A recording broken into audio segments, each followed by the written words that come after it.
Alright, well, this is going well, so this is chapter 3 of the book of Daniel.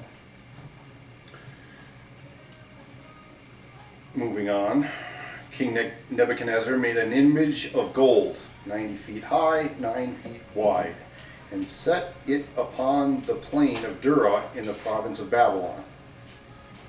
He then summoned the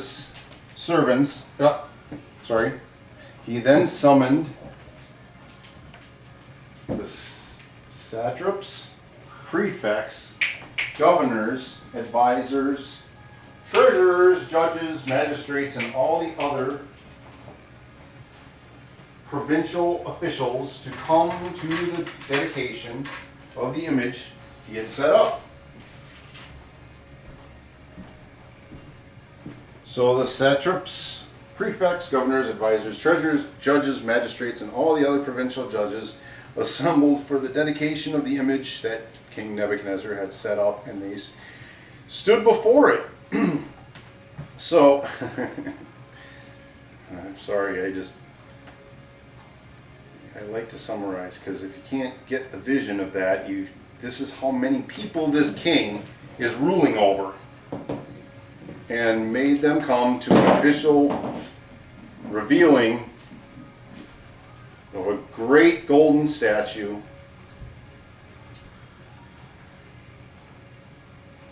of who? Who do you think? Then the herald loudly proclaimed, "This is what you are commanded to do, O peoples, nations, and men of every language. As soon as you hear the sound of the horn, flute, zither, lyre, harp, pipes, and all kinds of music, you must fall down and worship the image of gold that King Nebuchadnezzar has set up. Whoever does not fall down to worship will immediately be thrown into a blazing furnace." Therefore, as soon as they heard the sound, all peoples fell down and worshipped the image of the gold. I'm going to try and consolidate this a little bit more. I'm sure you can read along with me. At this time, some astrologers came forward and denounced the Jews. They said to King Nebuchadnezzar, "O king, live forever. You have issued a decree, O king, that everyone who hears the sound of all the instruments, whoever doesn't fall down and worship will be thrown into a blazing furnace." King, you said this, okay? You said that. "But there are some Jews whom you have set over the affairs of the province of Babylon, Shadrach, Meshach, and Abednego, who pay no attention to you, O king. They neither serve your gods nor worship the image of gold you have set up." Furious with rage, Nebuchadnezzar summoned Shadrach, Meshach, and Abednego. So these men were brought before the king, and Nebuchadnezzar said to them, "Is it true, Shadrach, Meshach, and Abednego, that you do not serve my gods or worship the image of gold I have set up? Now, when you hear the pipes, you do not if you do not worship it, you will be thrown immediately into the blazing furnace. Then what God will be able to rescue from my hand?" Shadrach, Meshach, and Abednego replied to the king, "O Nebuchadnezzar, we do not need to defend ourselves before you in this matter. If we are thrown into the blazing furnace, the God we serve is able to save us from it, and he will rescue us from your hand, O king. But even if he does not, we want you to know, O king, that we will not serve your gods or worship the image of gold you have set up." That's not a line in the sand. I don't know what is. Then Nebuchadnezzar was furious with Shadrach, Meshach, and Abednego, and his attitude toward them changed. So I'm trying to figure this out. Either this happened before or after the story we just read about interpreting the dream. Or maybe Nebuchadnezzar forgot that Shadrach, Meshach, and Abednego are Daniel's peeps. I don't know. Nebuchadnezzar's a big guy. I'm sure he knows lots of people, and maybe he forgot that you don't really want to mess with these Jews. He's furious, and he his attitude toward them changed. He ordered the furnace heated 7 times hotter than usual and commanded some of the strongest soldiers in the army to tie up Shadrach, Meshach, and Abednego and throw them into the blazing furnace. So these men, wearing their robes, trousers, turbans, and other clothes, were bound and thrown into the blazing furnace. The king's command was so urgent that the furnace was so hot that the flames of the fire killed the soldiers who took up Shadrach, Meshach, and Abednego, and these 3 men, firmly tied, fell into the blazing furnace. So the guards throw them in, and they all die. Then King Nebuchadnezzar leaped to his feet in amazement and asked his advisors, "Weren't there 3 men that we tied up and threw into the fire?" They replied, "Certainly, O king." He said, "Look, I see 4 men walking around in the fire, unbound and unharmed. And the 4th looks like a son of the gods." Now this says of the gods. It could be. Okay. Yeah, well, that would make sense. I'm not going to take the time, sorry, to look that up in the King James, but you're more than welcome to. Where are we?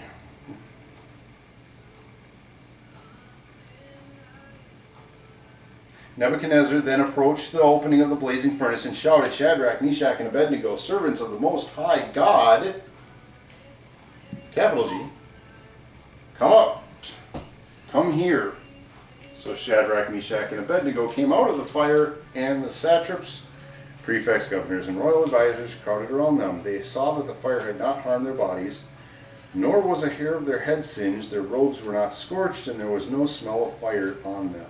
Then Nebuchadnezzar said, "Praise be to the God of Shadrach, Meshach, and Abednego, who sent his angel and rescued his servants. They trusted him and defied the king's They trusted in him and defied the king's command, and were willing to give up their lives rather than serve or worship any god except their own God.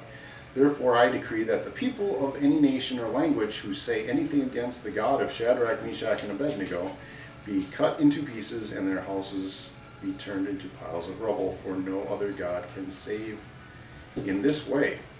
Then the king promoted Shadrach, Meshach, and Abednego in the province of Babylon. So,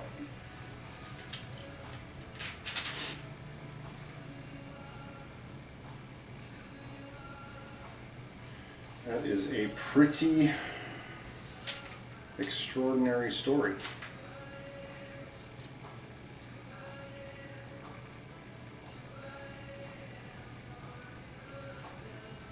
I believe it entirely. It's up to everybody else and whether or not this actually happened. I think that's why people get so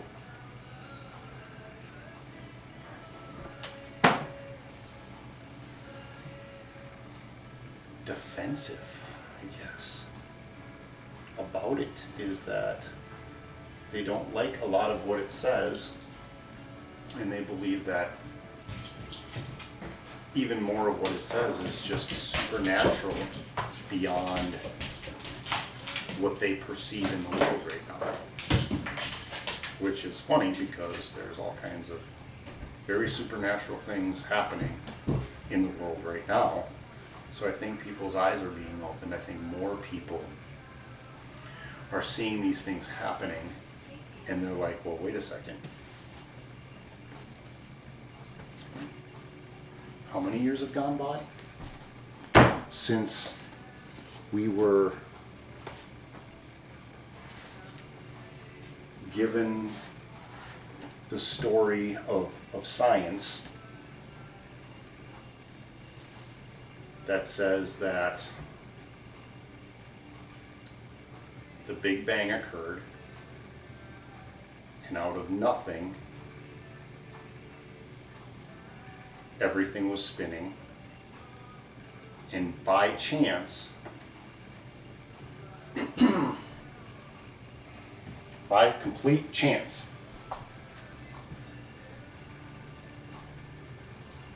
life started somehow, which they're having a harder and harder time explaining.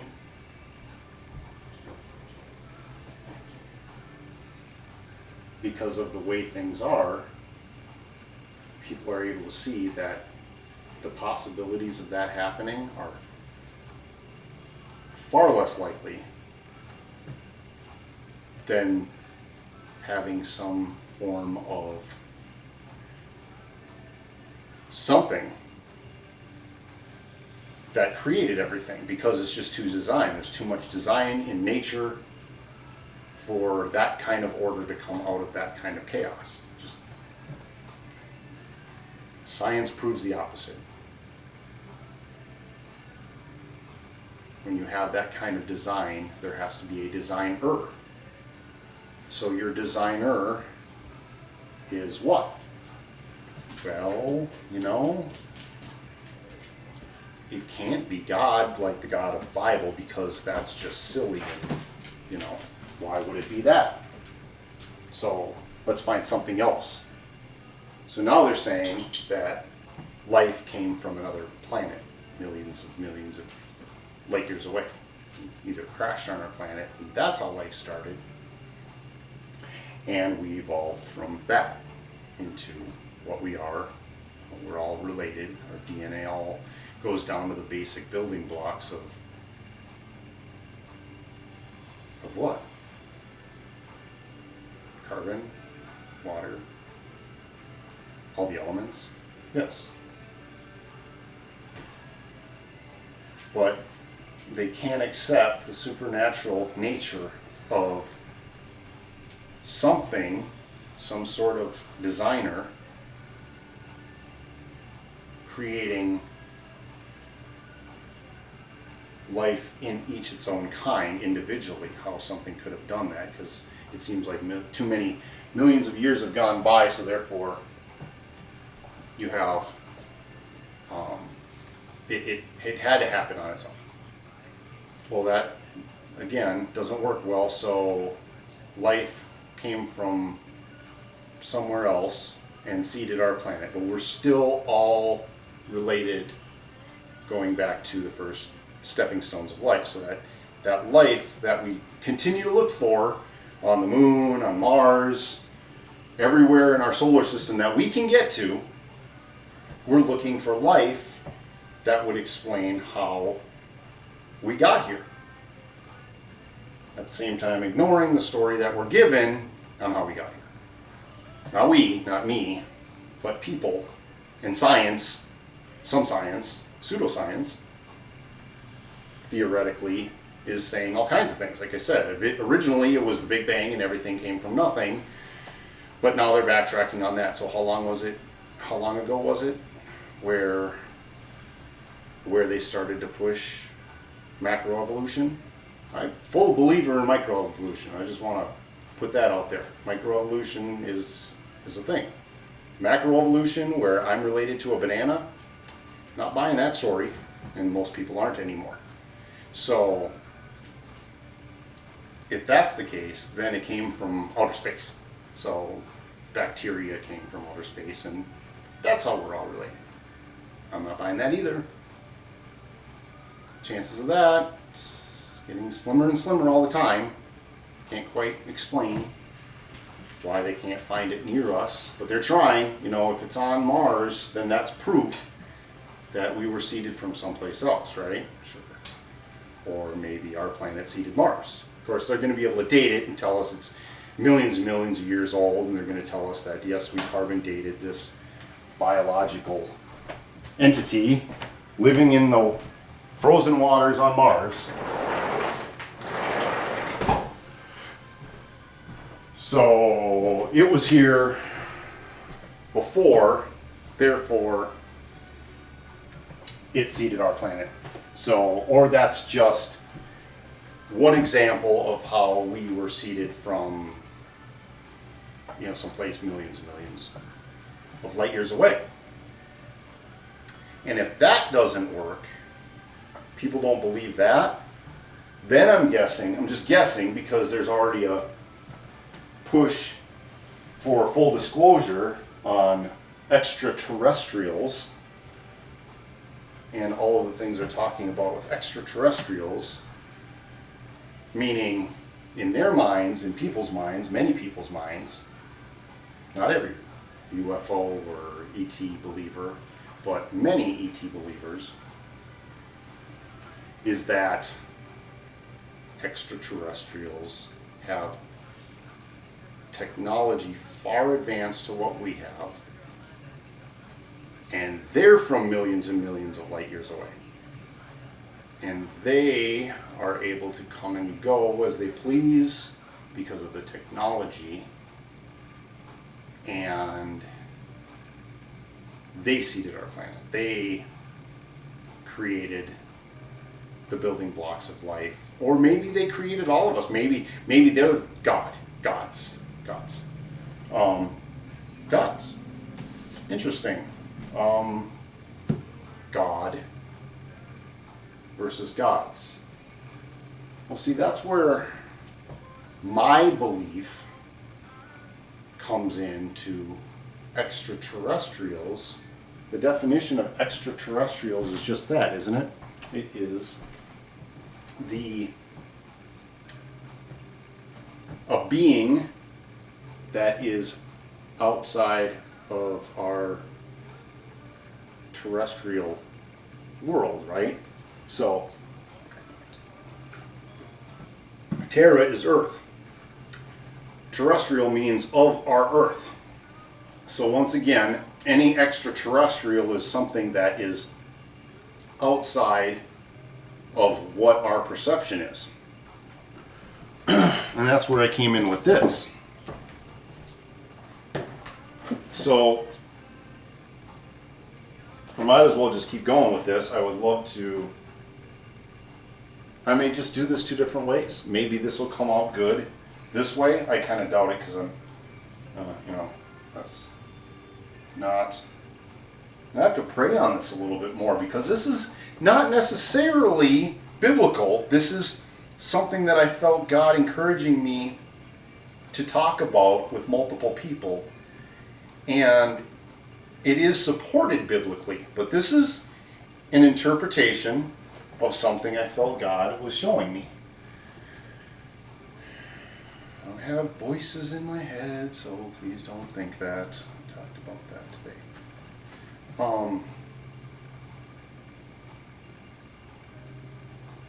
So if we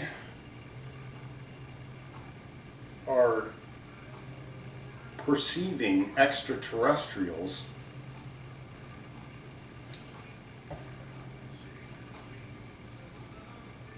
then is it possible that by our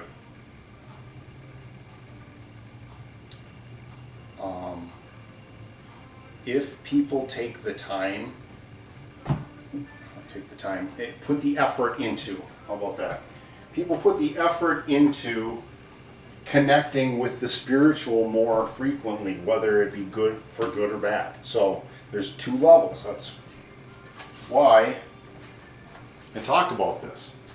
So what my whole principle on this was, imagine God as an infinite line. Okay? God is beginning and the end, so he is infinite. Okay? There's that line. God is on top of that line. Okay? And I just said Jesus Christ and the Holy Spirit are below him, which if the way I interpret the Gospels is that Jesus Christ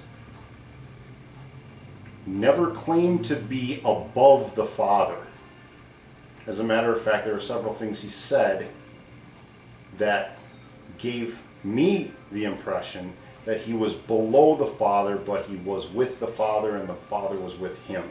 There's that whole Godhead Trinity is a difficult thing for a lot of people to understand, and understand how it's not polytheism. It isn't the belief in a lot of different gods. It is the belief in a Godhead and the different entities of that Godhead that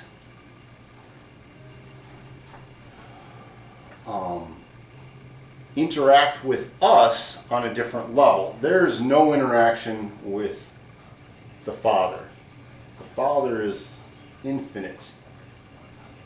Jesus Christ and the Holy Spirit are part of the Father, so they can interact with the Father.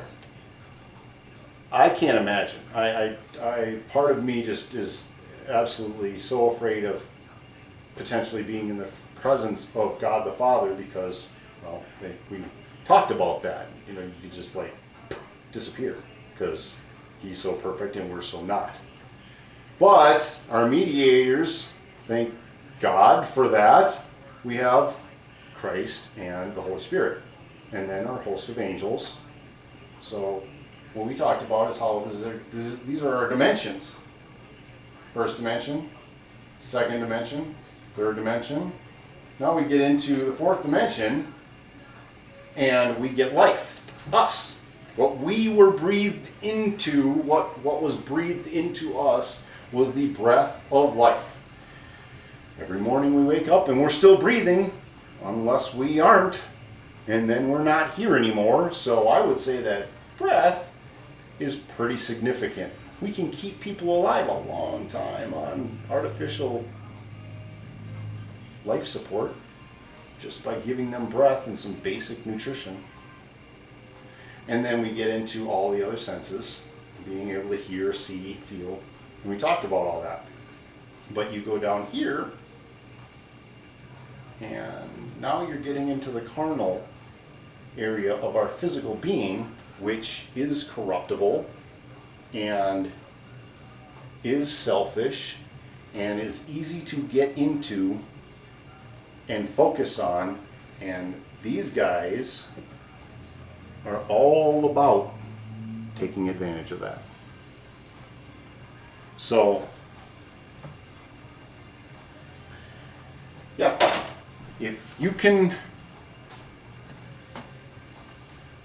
perceive, and when I say you, I mean anyone out there listening to this, watching this, understanding anything about what I'm talking about and not thinking that I'm completely out of my mind, because sometimes I feel that I am.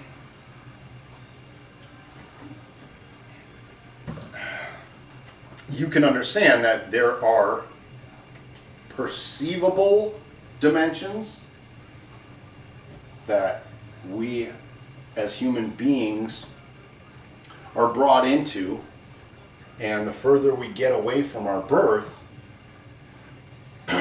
the harder it is for us to perceive the right extra dimensions.